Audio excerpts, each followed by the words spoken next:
Hey everyone, it's Claire, and today I'm going to be talking about why I'm taking a gap year. So it may not be a surprise to many people, but I am actually going to be taking a year off from school. I have accepted my university. I'm going to University of Guelph for Bachelor of Bioresource Management with a focus in environmental management. And that's something I wanted to do since I was really little, so I'm very, very happy that I am able to pursue a degree in the environmental field.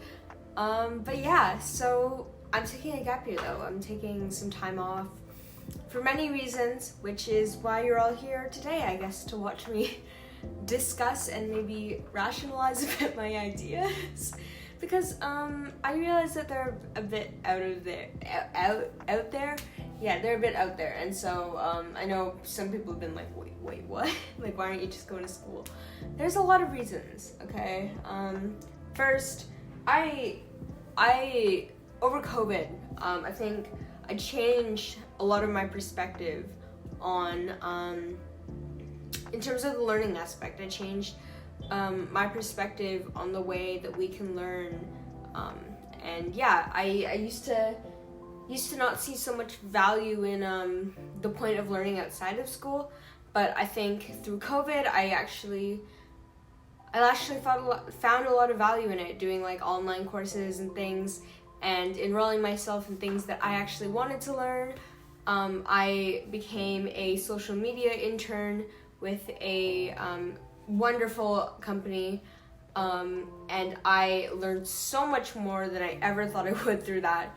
And so yeah, I guess over COVID, what I'm trying to say is that I was able to see that there is so much more opportunity to learn outside of school, and while I'm young, I want to give myself that opportunity. I want to say, hey, I'm going to give myself a year to learn as much as possible that I'm actually interested in, and then use those skills that I build during that year to inform my learning more traditionally, and then hopefully, or no, it will, and then have that translate into the workplace.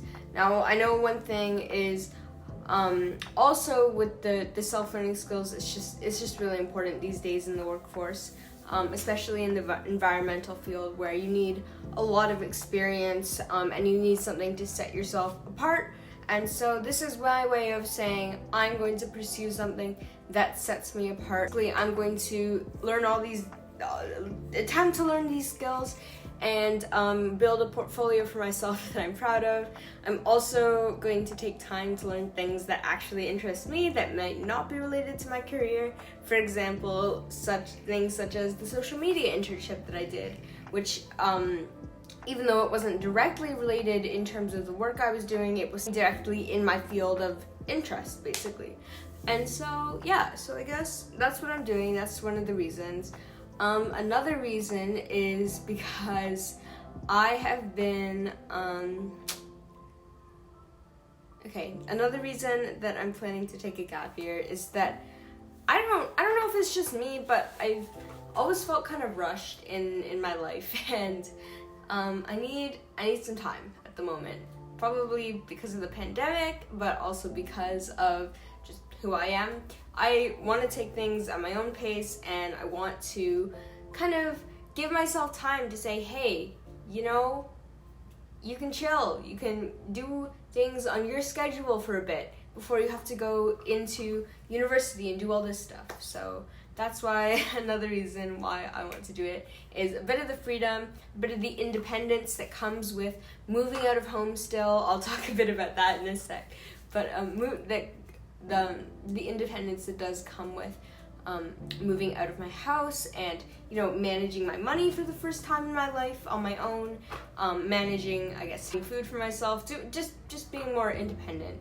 And I kind of need that. I've grown up in a family where it's just my mom and I, and so I think to branch out is something that's super important, just to see what else there is in the world.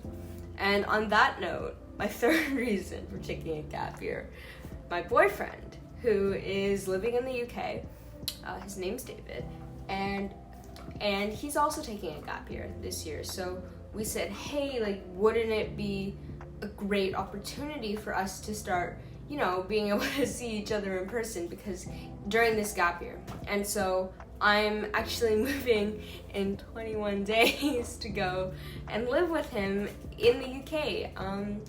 And so yeah, I guess that's another reason. So this next part is a little bit about my philosophy as to why I think gap years are really important and should be taken a bit more often. Try, and if you feel like you're gonna regret this, if you feel like you're gonna regret not doing this in the future, you know what, just go for it, unless it's like crime or something. But like, if it's something like, hey, like, I don't know, as crazy as what I'm doing is, hey, like, if I don't see what possibility is in this relationship or in this opportunity, I guess, I'll really regret it in like 80 years when I'm old and dying. Like, I know it might be hard to judge the scope of importance that it has, but for me right now, I know myself in 80 years would be like, why didn't you do that? Like, what was holding you back? You could have just taken 1 year and you could have seen where it went. And yeah, I am a firm believer in going for those opportunities when they present themselves. And yeah, and I really love him, so I'm excited to go and live with him for a while. And yeah, we'll see after that. But yeah, that's my third reason, going to move with my boyfriend in the UK. I am hoping once I'm there, my plans are to get a job, obviously, to pay for everything. I hope to be able to do a bit of travel along my saving for university, and also that self-study that I talked about, which is really important to me. So yeah, I guess that's all for today. I hope it explained a little bit of the rationale of what I'm doing, why I'm doing it. And if you have any questions, as always, please leave them in the comments and I'd love to respond to them. And yeah, if this is your first time here, like, comment, subscribe, and let me know what else you want to see. So of course I'll be sharing my journey of my gap year here on Claire Tries It. Thank you so much for joining me. I'm Claire, and I hope you have a nice day.